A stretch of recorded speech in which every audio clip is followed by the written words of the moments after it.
के साथ प्रदेश की महामहिम राज्यपाल महोदय के द्वारा स्थापित किए जाने वाले संवाद के आज के इस कार्यक्रम में अपना मार्गदर्शन प्रदान करने के लिए उपस्थित प्रदेश की हमारी आदरणीय राज्यपाल श्रीमती आनंदीबेन पटेल जी, प्रदेश सरकार में मेरे वरिष्ठ सहयोगीगण, चिकित्सा शिक्षा के मंत्री श्री सुरेश कुमार खन्ना जी, चिकित्सा एवं स्वास्थ्य के मंत्री श्री जयप्रताप सिंह जी, प्रदेश सरकार के सभी वरिष्ठ अधिकारीगण, सभी पूज्य संत, धर्माचार्य और धर्मगुरुगण और जनपद स्तर के हमारे प्रशासन के सभी अधिकारीगण, मैं सबसे पहले सभी पूज्य संतों का, धर्माचार्यों का, धर्मगुरुओं का आज के संवाद के कार्यक्रम में हृदय से स्वागत करता हूं, अभिनंदन करता हूं।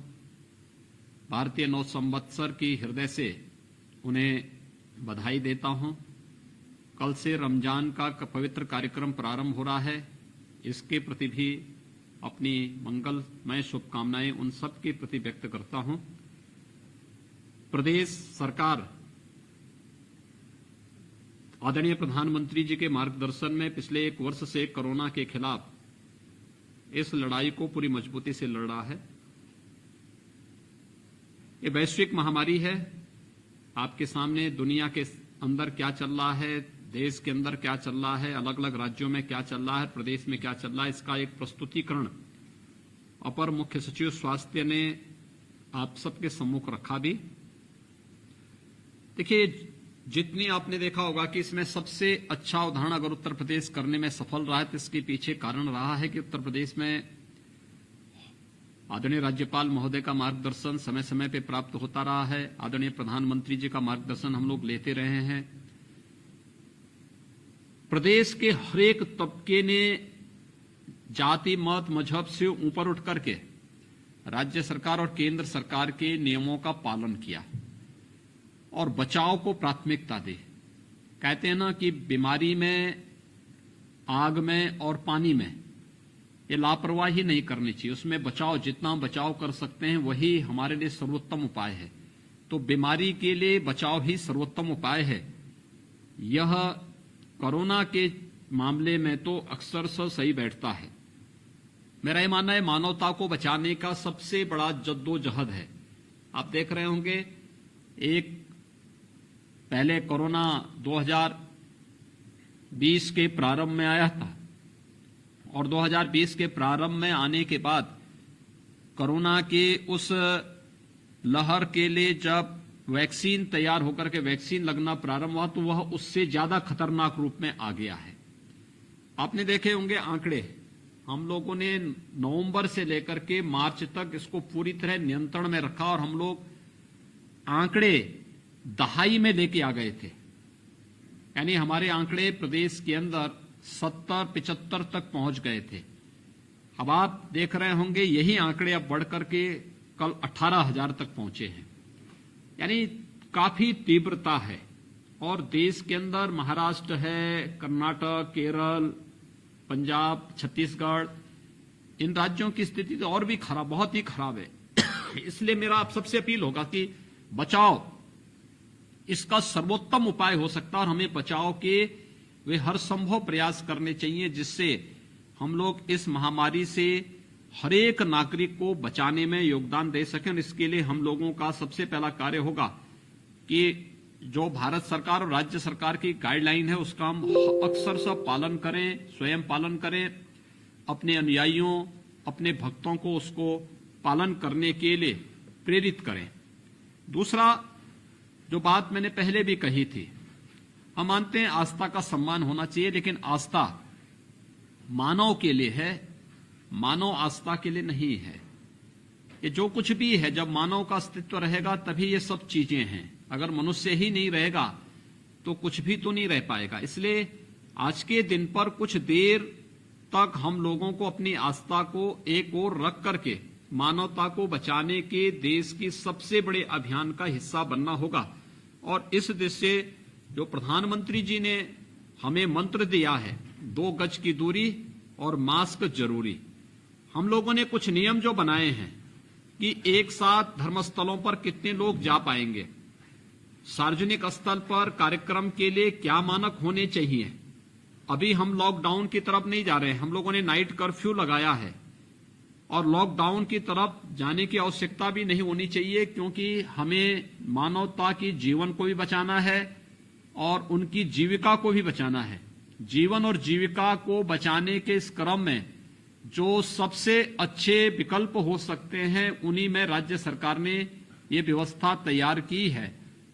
हम अगर धर्मस्थलों पर भी लोग आना चाहते हैं तो धीरे धीरे करके उनको लाने की व्यवस्था कर सकते हैं, जमावड़ा न हो, एक जगह भीड़ न हो, अव्यवस्था और अराजकता की स्थिति न हो, क्योंकि अगर एक भी संक्रमित व्यक्ति उसके बीच में आ गया तो संक्रमण इतना तीव्र है।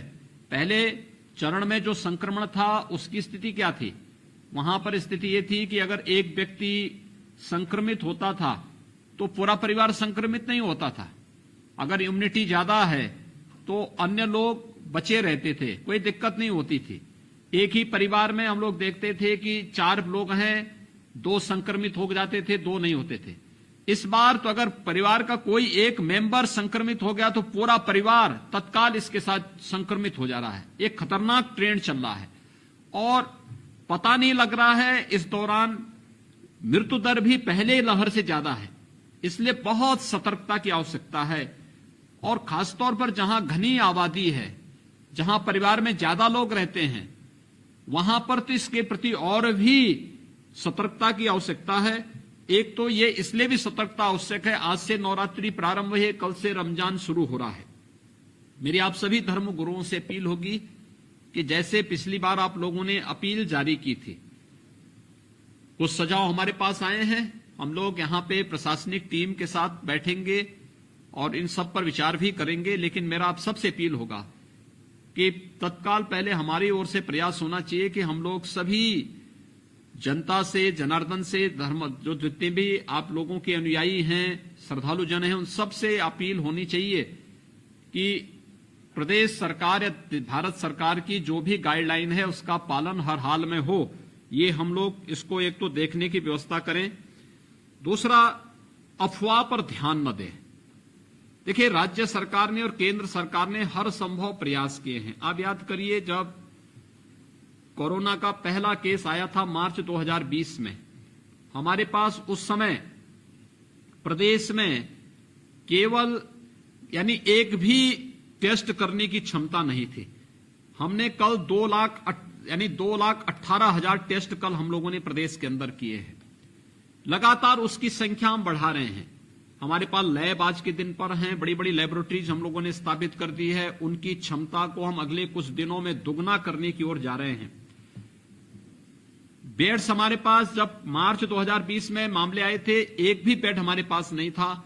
इस समय हमारे पास पर्याप्त बेड्स हैं, लेकिन संक्रमण जितना तीव्र है उसके क्रम में सरकार ये सभी प्रयास करें, क्योंकि बेड अकेले बेड नहीं बढ़ाना है, उसमें ऑक्सीजन की आपूर्ति भी कर रही है।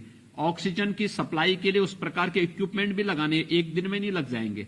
वेंटिलेटर लाना है तो वेंटिलेटर लाना ही नहीं है, वेंटिलेटर और एचएफएनसी के लिए उस प्रकार का ट्रेन मैन पावर भी होना चाहिए। हम उसकी ट्रेनिंग के कार्यक्रम हमारे चल रहे हैं, लोगों को उस प्रकार की भर्ती भी हम कर रहे हैं। कुछ समय लग सकता है। एम्बुलेंसेज ही आप आश्चर्य करेंगे, 4,000 से एम्बुलेंसेज अधिक एम्बुलेंसेज हम लोगों ने राज्य में इसके लिए लगाई हुई हैं, जो केवल कोविड के पेशेंट को लाने ले जाने में ही योगदान दे रही हैं। लेकिन हो सकता है कहीं पर कोई समस्या हो सकती हो और उसी को लेकर के मीडिया एक अफवाह फैलाने का प्रयास करे, तो किसी भी अफवाह में आए बगैर हम लोगों को राज्य की व्यवस्था के साथ जुड़ करके इन पूरे में अपना योगदान दे। अगर हम लोग देंगे, आप लोग देंगे, तो मैं फिर कह सकता हूं कि जैसा बेहतर प्रबंधन आदरणीय राज्यपाल महोदय के मार्गदर्शन में हम लोगों ने प्रदेश के अंदर पिछली बार प्रस्तुत किया था, राज्य सरकार उसको फिर से प्रस्तुत करने और उसको आगे बढ़ाने में सफल होगी। मैं एक बार फिर से आज के इस कार्यक्रम में आदरणीय राज्यपाल महोदय का हृदय से अभिनंदन करता हूं, उनका स्वागत करता हूं कि उन्होंने पिछले 3 दिनों में अलग अलग तबके के साथ जो संवाद का कार्यक्रम रखा है। पहले दिन सर्वदलीय बैठक के माध्यम से सभी राजनीतिक दलों के साथ, कल स्थानीय निकाय के जितने भी हमारे प्रतिनिधिगण थे, मेयर, चेयरमैन और पार्षदगण थे, उनका मार्गदर्शन प्राप्त हुआ, क्योंकि उनकी बड़ी भूमिका है स्वच्छता, सैनिटाइजेशन, फॉगिंग में।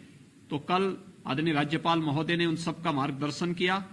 मेरा आप सभी धर्माचार्यों से भी अपील होगा कि स्वच्छता, सैनिटाइजेशन के लिए, फॉगिंग के लिए या कोई चीज हम छूते हैं तो हाथ को पानी से धोने, साबुन से धोने के साथ साथ सैनिटाइज करने, सैनिटाइजर होगा उसका उपयोग करने, जो भी आवश्यक समझते हैं उसके अनुसार हमें सतर्कता अवश्य बरतनी होगी। ये मेरी आप सबसे अपील होगी। और आज आप सभी पूज्य संतों के साथ आदरणीय राज्यपाल महोदय का सानिध्य हमें प्राप्त हो रहा है। मैं उनका एक बार फिर से हृदय से स्वागत करता हूं, अभिनंदन करता हूं। आप सभी पूज्य संतों का, धर्मगुरुओं का, धर्माचार्यों का हृदय से अभिनंदन करता हूं, आभार व्यक्त करता हूं और विश्वास करता हूं कि आप सबका सहयोग पिछले 1 वर्ष से या सरकार को पिछले 4 साल से सरकार चल रही सरकार के हर कार्यों के साथ आप सभी पूज्य संतों का, धर्मगुरुओं का सानिध्य प्राप्त हुआ है और ये फिर से प्राप्त होगा। ये मैं आप सबका एक बार फिर से हृदय से आभार व्यक्त करता हूं। बहुत बहुत धन्यवाद।